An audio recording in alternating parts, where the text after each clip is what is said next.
পারি এরকম একটা যন্ত্র। তুমি পারবে এমন একটা যন্ত্র আবিষ্কার করতে? পারবো, তবে কিছুদিন সময় লাগবে।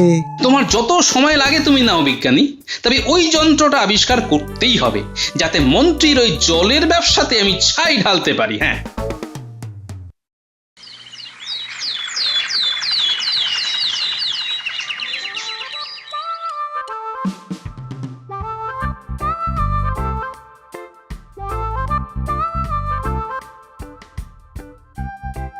আরে মন্ত্রী মশাই, কোথায় চললেন?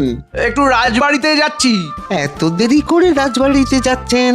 আরে এখন তো মহারাজের কানে ফুসমন্তর দেওয়ার জন্য গোপাল আর রাজবাড়িতে নেই, তাই রাজবাড়িতে তাড়াতাড়ি যাবারও বালাই নেই।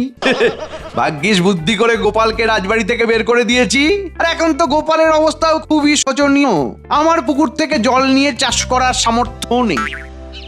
ভাবছি এই সুযোগে জলের দাম আরো বাড়িয়ে দেবো, যাতে গোপাল কিছুতেই জমিতে চাষ না করতে পারে। হ্যাঁ, গোপাল তো তার জমিটা খুঁড়ে বৃষ্টির জল ভরিয়ে পুকুর বানিয়েছে।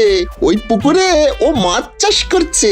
আবার তো শুনলাম বিজ্ঞানী নাকি কি এক যন্ত্র আবিষ্কার করবে।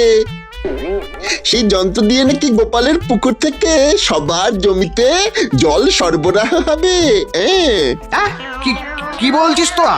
হ্যাঁ মন্ত্রী মশাই, আমরা